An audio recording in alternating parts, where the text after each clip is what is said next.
Está começando. Um programa que consola, esclarece e educa. Está no ar. O que é o Espiritismo? Olá, sejam todos bem-vindos ao canal do Grupo Divulgar Doutrina Espírita. Sou André dos Anjos e esse é o programa O que é o Espiritismo? Programa que se propõe a esclarecer, a educar, onde juntos estudamos e aprendemos mais sobre a doutrina espírita, trazendo para a nossa roda de conversa sempre temas às luzes das bases do Espiritismo. Você, nosso amigo que nos segue, sabe que estamos há anos visitando o roteiro do EJE, esse estudo sistematizado que é modular, que leva um tempinho, sim, considerável para a gente terminar, mas é a porta segura de iniciação ao estudo da doutrina. E nós, nesse ano de 2026, já estamos na reta final, no seu terceiro tomo, onde agora estamos no módulo 2, tratando de fluidos e perispírito, e hoje vamos estar vendo o roteiro 3, que é criações fluídicas. Para a gente ter roda, tem que ter amiguinho. Seja bem-vindo, meu querido amigo Reinaldo. Opa, meus amigos, é um prazer estar com vocês mais uma vez, gravando mais um programa, trazendo mais alguns esclarecimentos. Esperamos que hoje, como todas as nossas reuniões, transcorra tudo bem, trazer muita informação, muito debate, muitas informações para levar aos nossos internautas, aos nossos seguidores. E Raimundo Souza? Mais uma vez aqui, né, para a gente falar dessa doutrina consoladora e esclarecedora, né? E hoje nós vamos falar de um assunto, assim, que vai mexer, né? Apimentado, com nossos pensamentos, né?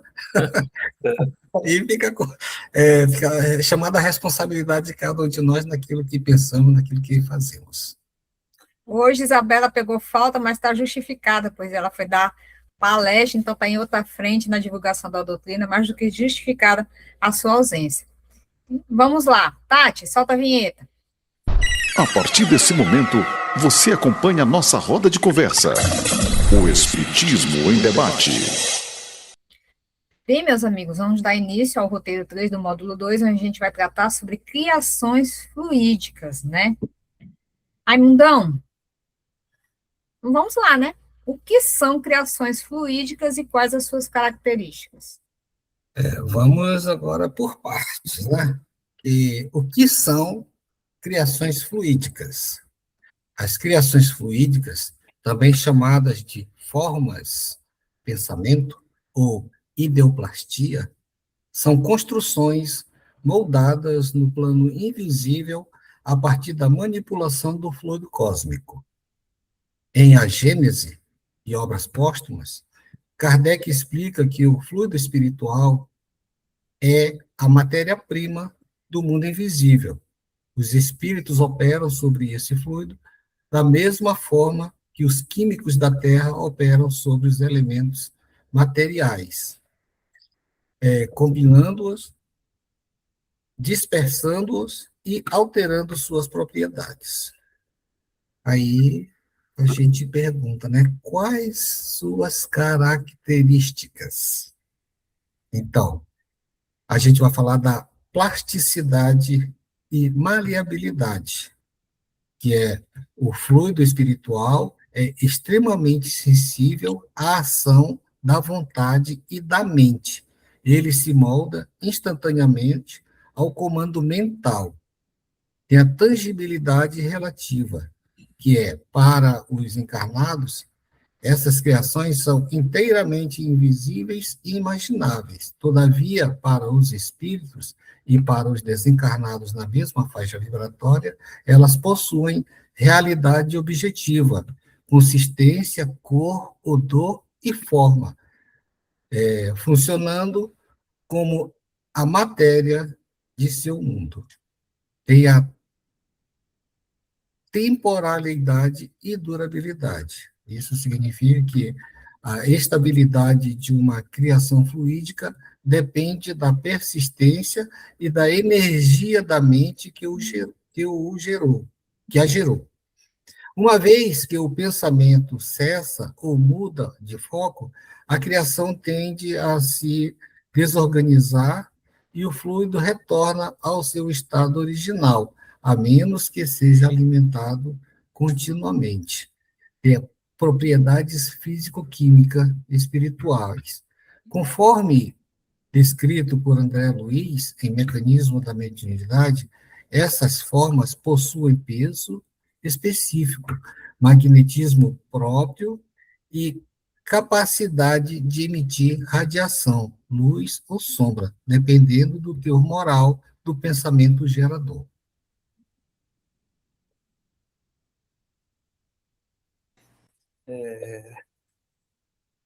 Essas informações são muito importantes para as nossas vidas, né? Criações fluídicas. A gente, antes de conhecer o Espiritismo, a gente não imaginava como é que essas coisas se processam, né? Como é que essas criações fluídicas, aí vem aquela coisa, como é que o mundo espiritual foi construído, né? O que existe no mundo espiritual? Tá? Como é que é feito? Que lá não tem a matéria que existe aqui. Mas nós temos que ter uma certeza que no universo só tem dois elementos, né? Matéria e espírito. E Deus, que é o Criador de tudo. Então, tudo que não é espírito é matéria. E essa matéria dessa criação fluídica, como o Raimundo apresentou bem, ela é invisível, né? A gente não consegue ver, mas os espíritos têm a condição de ver, transformar, moldar, fazer tudo o que ele quer com essa força, e como foi colocado por Raimundo, tudo depende da intenção, da preparação, da, da posição espiritual daquele espírito. Então, tudo é possível. E uma coisa que fica muito claro quando a gente vê essa criação fluídica, como ele coloca, quando os espíritos estão na mesma sintonia, eles facilmente se comunicam através dessa criação fluídica, desse sentimento, desse pensamento. Então, é uma coisa muito assim, ainda que nos traz muitas informações, mas ainda tem muita coisa para a gente aprender sobre isso. Tem muita coisa que nós vamos precisar aprender. Hoje, nós, como encarnados, nós temos uma impressão mais ou menos macro, como é que isso funciona, mas os espíritos desencarnados, para eles é uma facilidade muito grande, essa criação fluídica que eles têm, as características que ela traz, como o Raimundo colocou, então é muito importante isso, e é uma, digamos, para nós, para a humanidade, de certo ponto, ainda é o começo de entendimento como que o mundo espiritual funciona, como que as coisas lá, digamos, nessa outra dimensão acontecem. Para nós, que está no mundo material, tem uma dificuldade de entendimento com relação aos fluidos, e aí, no caso, as criações fluídicas, principalmente quem está iniciando o estudo da doutrina espírita, aquele que não a conhece e, de repente, está nos assistindo e tem uma dificuldade. Mas só a gente lembrar que materialmente a gente tem o ar, né? A gente não está vendo, mas ele está aqui, todo o ambiente, e ai de nós se não tivesse, né? Mas só a gente estudando aí a química, a gente sabe da importância do ar, dos elementos que compõem o ar, da mesma forma na física, o quanto ele influencia no nosso meio. Então, os fluidos para os espíritos é a mesma coisa que o ar para a gente. Então, eles trabalham e eles fazem essas criações que a gente vai no decorrer daqui da nosso trabalho estar falando, que é a sua matéria para justamente o mundo espiritual existir. E aí, meus queridos, qual a relação de pensamento e as criações fluídicas? A relação é de causa e efeito.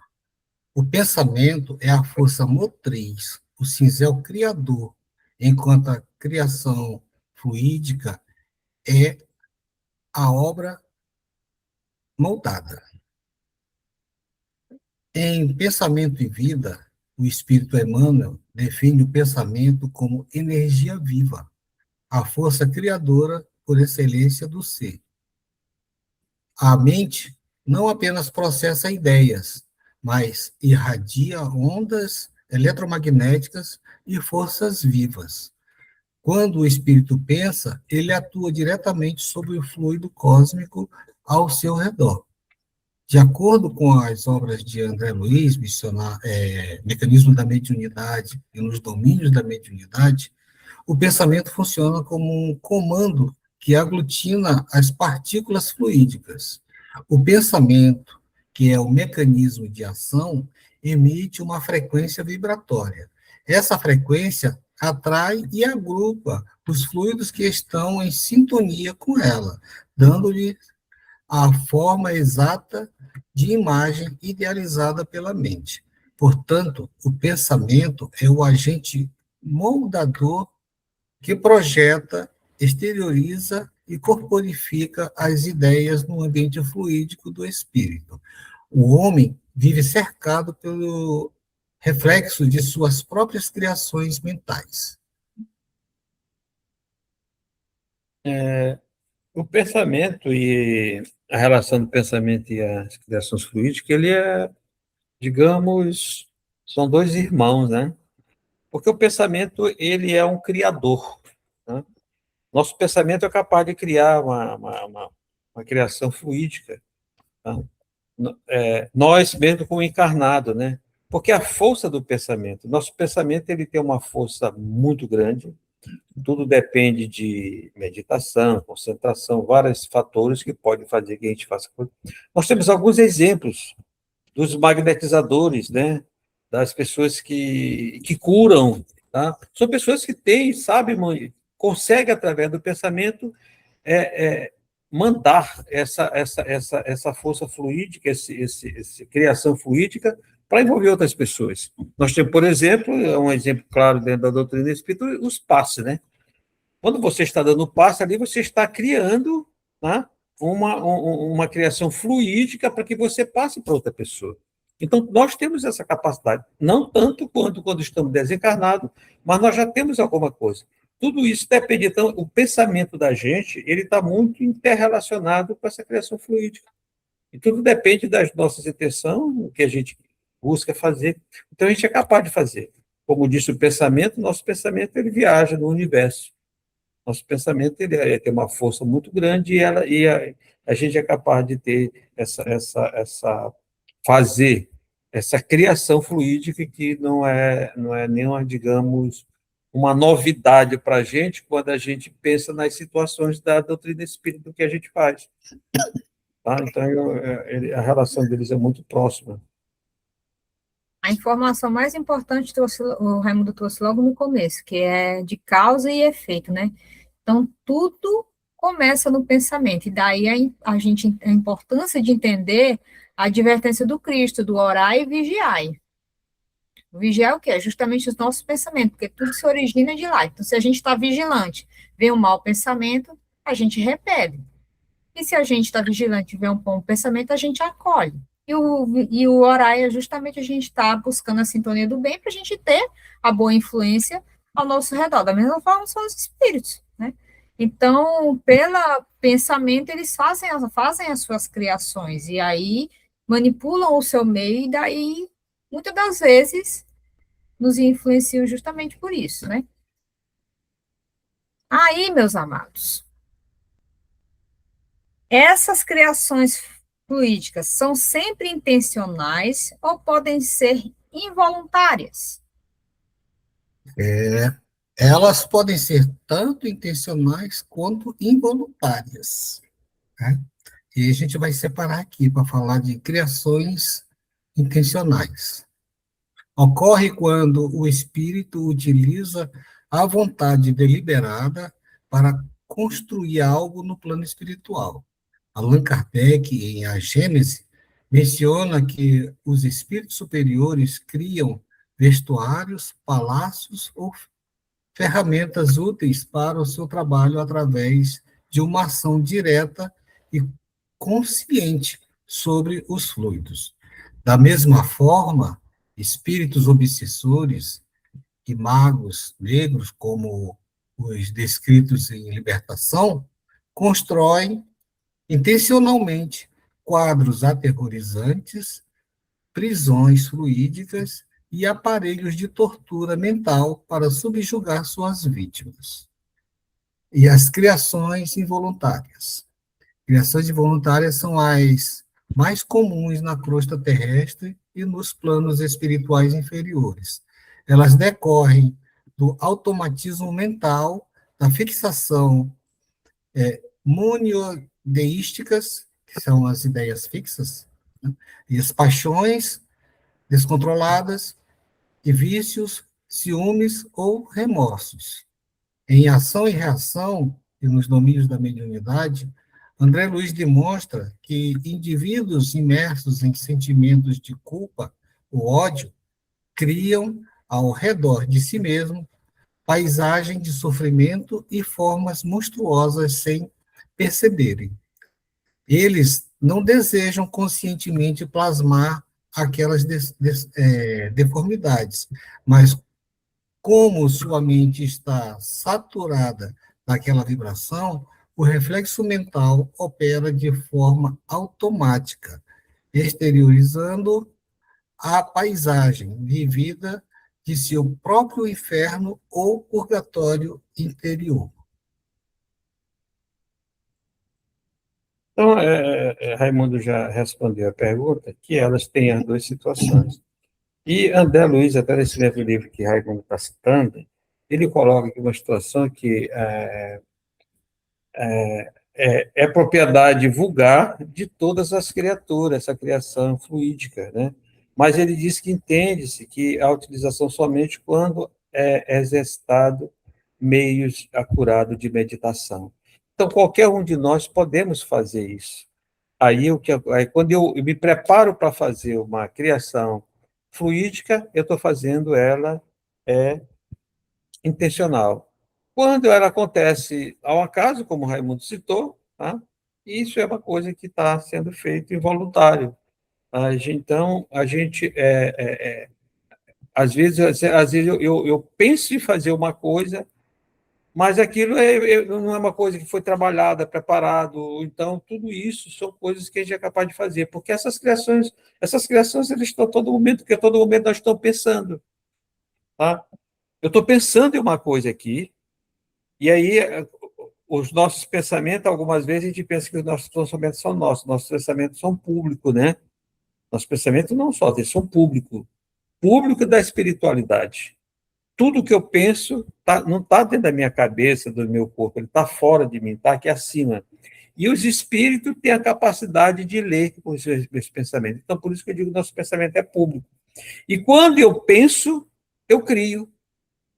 Eu estou criando alguma coisa. E quando eu estou criando, muitas das vezes eu estou criando involuntariamente, algumas vezes eu estou criando voluntariamente, porque eu quero fazer aquilo, às vezes eu estou pensando, tem um momento que a gente está pensando na opção de bobagem, abobrinha, porque eu estou criando alguma coisa. Então, esses pensamentos nossos, eles realmente dependem de muitos momentos, mas para a gente fazer uma criação fluídica, realmente intencional, nós precisamos nos preparar, pelo menos é o entendimento de André Luiz, no livro Libertação. O que eu ia comentar era justamente da questão involuntária, o sentimento de culpa. Isso, muitos espíritos, né, chegam em reunião mediúnica até se dizendo que não tem mais a forma humana, de tão ali embotado na culpa, aqueles que não merecem e tal. Então, assim, são situações muito tristes que é difícil da gente trabalhar, porque ele acaba, pelo pesar da culpa, se colocando tão diminuído, tão não digno, que ele de fato acredita que ele não é e acaba se transformando nisso em diversas formas, até dizer, não, nem humano mais eu sou, de tão ali que ele não se acha digno do perdão de Deus, enfim, pelos seus erros, né, envolto pelo sentimento de culpa. Então, tanto pode ser intencionalmente, que é o que a maioria das vezes a gente vê, mas o não intencional tem mais peso até, porque geralmente é envolto de muito sofrimento. Andréia, a gente precisa esclarecer que o pensamento ele é uma energia, né? E como nós estamos envoltos ou fazendo parte do fluido cósmico, os nossos pensamentos como energia, eles vão sair por aí sem limites, como falou Reinaldo ainda agora, né? Eles vão sair por aí sem limite. Então, eles vão atingir muitas... a gente tem que lembrar que tem as sintonias, né? Tem as sintonias. Então, eles vão alcançar algum outro espírito que esteja na mesma sintonia ali, entendeu? Então, esse pensamento ele vai alimentar aquele outro. Olha a responsabilidade, entendeu? Então, nós precisamos cuidar dos nossos pensamentos, porque o nosso pensamento ele é ação, né? Ele está agindo, ele é uma energia, ele sai ali dos nossos limites e vai percorrer todo o espaço e vai sintonizar com quem estiver na mesma frequência, certo? Então, a gente pode estar colaborando com muita coisa errada no meio desse caminho, né? No meio desse caminho. Então, por isso que você falou no orai, no vigiai e orai, né? No vigiai e orai, porque a gente precisa controlar essa nossa maneira de pensar, cuidar das nossas dificuldades, como foi colocado, né, do caso do ciúme, da angústia, dessas coisas todas, que faz com que a gente tenha pensamentos ruins, e até pensamentos maldosos, né? E às vezes involuntariamente também a gente tem esses pensamentos ruins, esses pensamentos maldosos, que vão ocasionar uma situação mais complicada lá na frente, embora às vezes não seja ali no nosso derredor, mas pode, como a gente não tem esse limite por ser uma energia, né, nós vamos estar colaborando com o erro, não só nosso, porque nós vamos ter culpa também, porque nós criamos, ele tem a origem, certo? Então, se ele tem uma origem, tem um culpado, né? E nós vamos responder tudo isso perante a lei divina. Gente, e o que seria, então, essa fotografia do pensamento?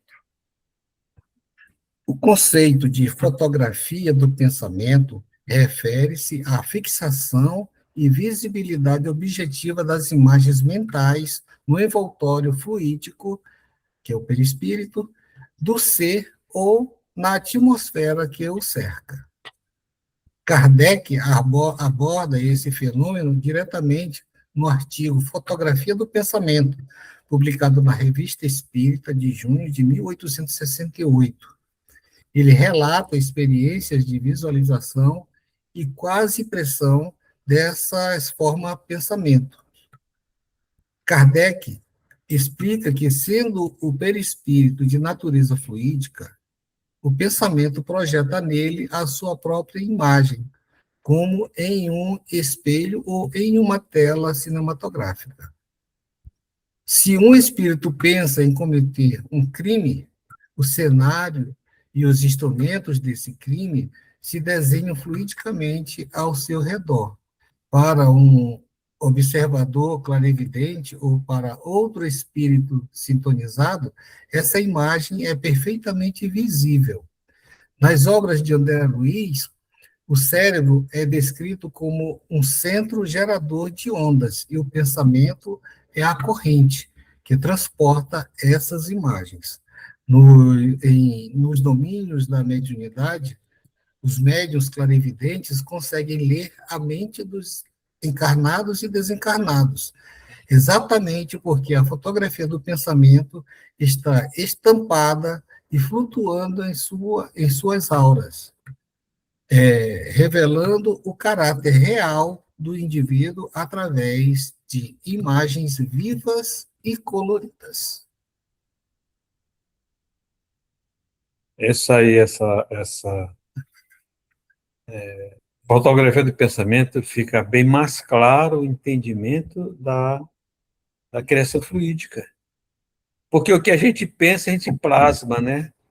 O que a gente pensa, a gente cria. Né? Então, a gente, em linhas gerais, a gente não lê palavras, a gente lê imagens. E o nosso pensamento, ele não cria palavras, ele cria imagens. E aí a gente se expõe quando a gente tem esses pensamentos, quando tem essas coisas. Tá? Então, a fotografia é basicamente isso, é as imagens que a gente cria em torno da gente, como o Raimundo colocou, médio vidente, consegue perceber, enxergar, os espíritos conseguem ver, Então, tem a percepção, aqueles espíritos que estão tentando ajudar aquele enfermo, vão fazer o possível para desfazer toda aquela ideia, toda aquela situação, e aqueles que estão ajudando a ele naquela criação, vão incentivar que ele continue. Então, por isso que fica claro para os espíritos entender o que está acontecendo com a gente. Então, a fotografia é realmente a criação que a gente faz.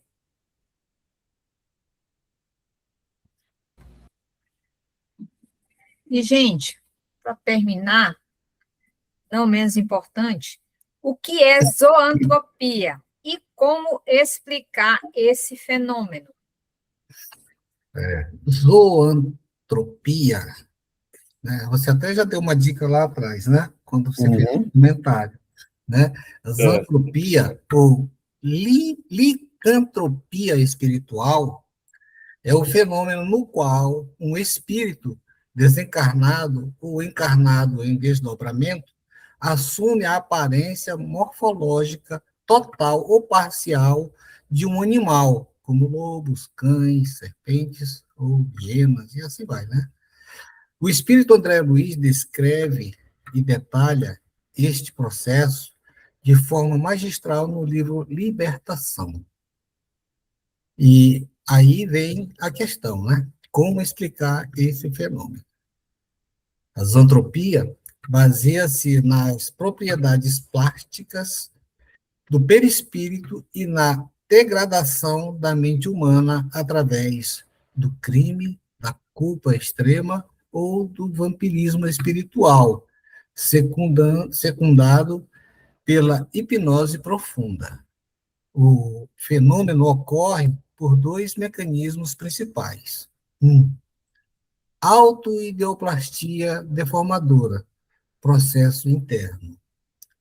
Quando um espírito mergulha profundamente na crueldade sistemática, na degradação dos instintos ou no remorso esmagador, ele passa a sofrer de uma fixação mental, isso é chamado de monoideísmo, né? E ele passa a se sentir e a se comportar como um animal feroz ou rasteiro. Como o pensamento molda o perispírito, as linhas harmônicas da forma humana começam a se degenerar.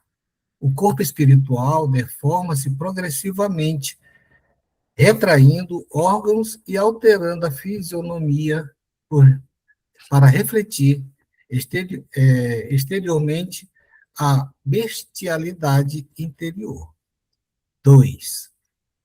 Heterohipnose e sugestão obsessiva, o processo externo. Conforme amplamente exposto em Libertação, em colônias de sofrimento comandadas por inteligências perversas, os chamados chefes das trevas, grande massa de espíritos culpados e enfraquecidos são submetidos a processo de hipnose violenta e continuada. Esses cobradores magnéticos incutem na mente das vítimas a ideia de que elas são animais, merecedoras de castigo e degradação. Sob o influxo dessa energia hipnótica avassaladora e aceitando mentalmente a punição, o perispírito dos hipnotizados deformam-se, assumindo o aspecto animalesco sugerido. Vale ressaltar, conforme a literatura consultada, que a zoantropia não é uma regressão na escala evolutiva. O espírito não volta a ser um animal em essência, mas sim uma deformação temporária e reversível da veste perispirítica, que só será corrigida após longo processo de expiação, reeducação mental e intervenção magnética restauradora dos benfeitores espirituais. Isso aí é uma coisa... Eu já tive a experiência de mais de uma vez nas reuniões mediúnicas de ter na nossa presença pessoas dessa natureza, Raimundo. é um processo doloroso, é um processo que a gente precisa, nesse momento, usar todos os nossos sentimentos, os melhores sentimentos, para a gente tirar um irmãozinho nosso desse, de uma situação dessa. Nós já tivemos mais de uma oportunidade, várias oportunidades, que ele chega como um lobo, como um animal, um cachorro, sei lá, a grande maioria muito é lobo que acontece isso. E aquilo, ele não fala, só grunhe, rapaz, é uma dificuldade. Mas quando a gente consegue demonstrar para ele que ele é um ser humano, que ele é um homem, que ele se transforma, é uma diferença muito grande. Mas eu vou dizer uma coisa, é dolorido quando um ser humano, espírito, ele, nesse sentimento de culpa, de tanta coisa que ele tem, ele chega a esse ponto de se transformar num animal, tá? Em função de tudo que ele passou, dos arrependimentos, da culpa e tudo. E para ele voltar, às vezes tem dificuldade, né? Mas realmente isso é uma coisa que acontece muito, porque a culpa transforma as pessoas. Acho que a culpa faz a pessoa.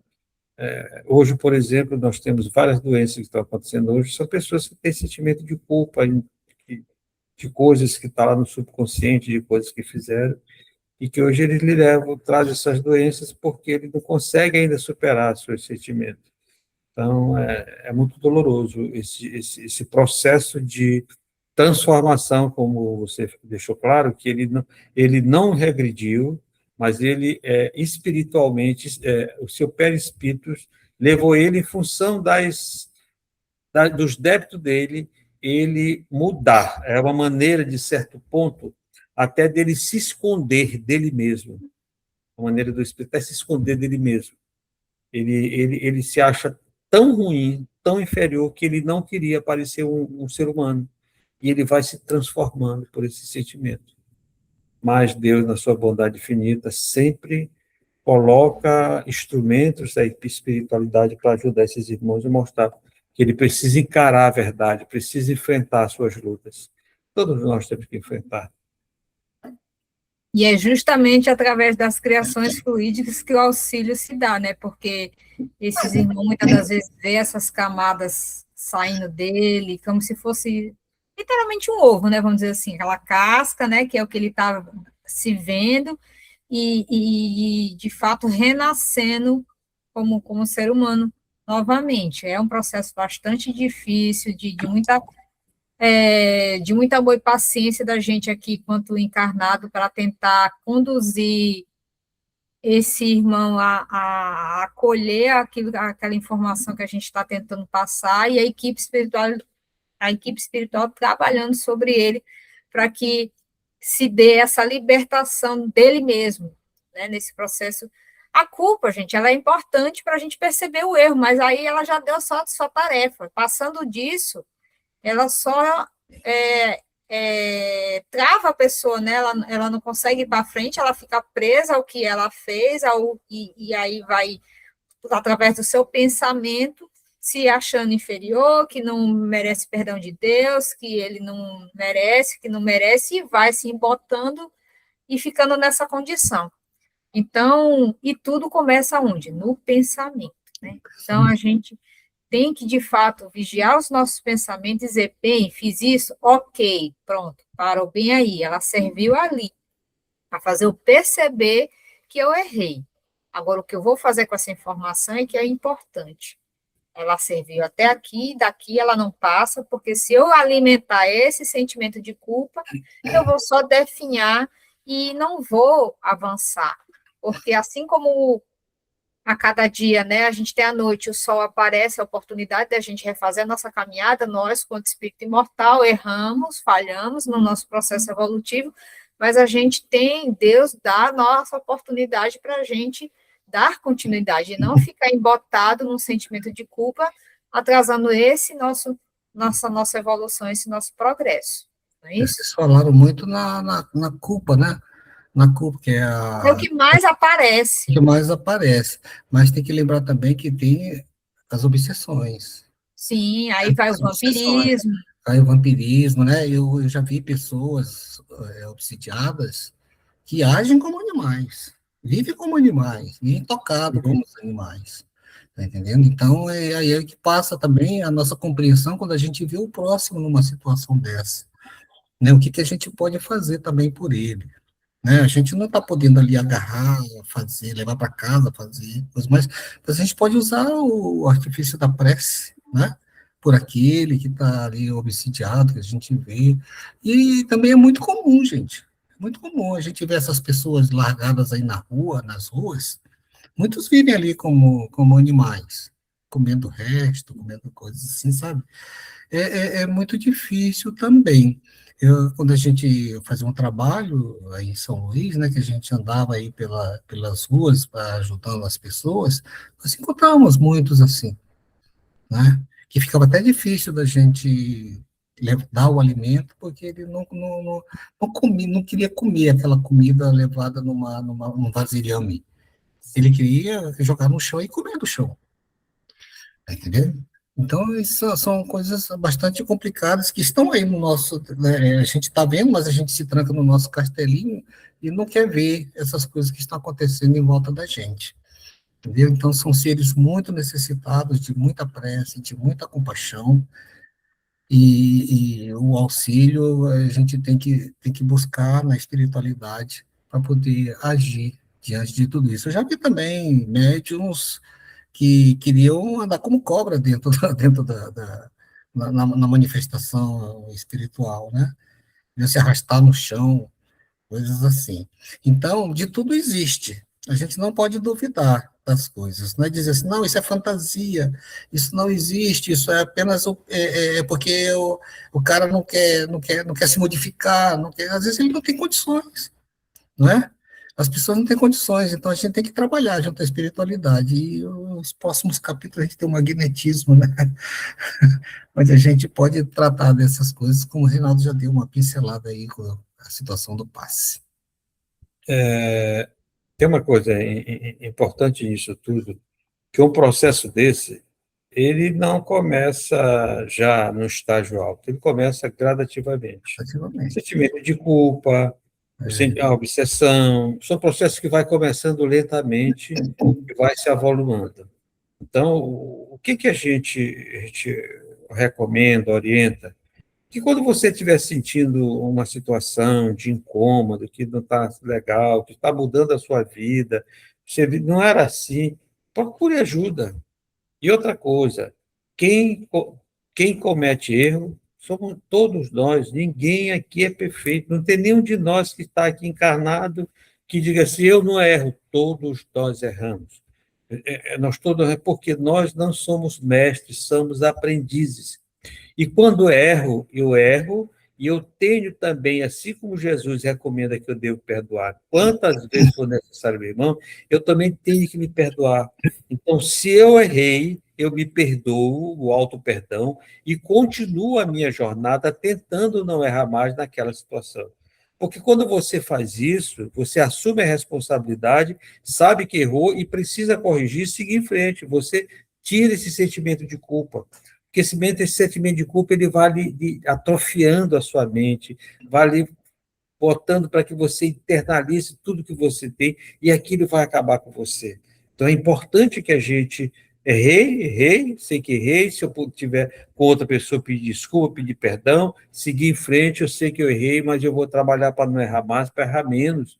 É isso que a gente tem que fazer, gente. A gente não pode estar se acabando com a nossa jornada por causa de erros. Claro que tem erros muito graves, mas nós temos que assumir as nossas responsabilidades. E quando a gente assume a responsabilidade, a gente consegue vencer as nossas batalhas, porque nós estamos aqui para aprender, para vencer as nossas provas, as nossas expiações, para corrigir os nossos débitos, os nossos erros. Então a gente tem que enfrentar a vida. Se a gente ficar com esse sentimento, a gente não vence as batalhas. Então, acho que é esse meus comentários desse final, para que a gente realmente se auto-perdoe e seguir em frente, buscando errar menos cada dia mais. Bem, com isso a gente então encerra a temática de hoje. Muito obrigada, querido amigo Reinaldo. Eu que agradeço a oportunidade, espero que a gente tenha conseguido levar alguns esclarecimentos aos nossos ouvintes. Querido Raimundo? Eu espero que a gente tenha aguçado o pensamento das pessoas para que elas procurem tirar suas dúvidas, tá? Porque aqui a gente só deu assim um pequeno empurrão no assunto que ele é muito difícil de ser encarado, tá? Então, as pessoas que têm suas dificuldades com seus pensamentos, com as suas atitudes, procure seu orientador espiritual, tá? Tá lá o seu padre na sua religião, o seu pastor, né? Tem muitas pessoas experientes que tratam espiritualmente dos seus irmãos, certo? Os centros espíritas. Então, mas a gente tem que procurar ajuda, tá? Porque começa como o Reinaldo falou, começa devagarinho, começa com um pensamento diferente, um sentimento diferente, certo? Então procura seu orientador espiritual e busque se reintegrar, né, aos pensamentos aos pensamentos fortalecidos, né? Deixar os pensamentos difíceis e alimentar com boas energias os seus pensamentos. Porque o pensamento, tudo acontece através do pensamento. Tudo, tudo, tudo, tudo, tudo. Nada que a gente faz começou do nada. Começa pelo pensamento. Tá? Não, nunca as coisas aconteceram do nada. Não, ela teve uma origem. Tá? E geralmente a origem de tudo isso é o pensamento. E daí se extrai as ferramentas para poder concretizar aquilo que a gente idealizou. Certo? Mas agradeço pela oportunidade da gente estar aqui mais uma vez, né, colocando esses pormenores que são dos ensinamentos da doutrina dos espíritos, que vem nos auxiliando, nos dando todas as informações que necessitamos para que a gente possa ter uma vida melhor nessa encarnação ainda e nas encarnações futuras, e principalmente no mundo espiritual. Pois é, a gente espera ter com esse conteúdo aguçado a curiosidade de vocês de aprofundar nessa temática que, como o Raimundo disse, é difícil, mas não impossível.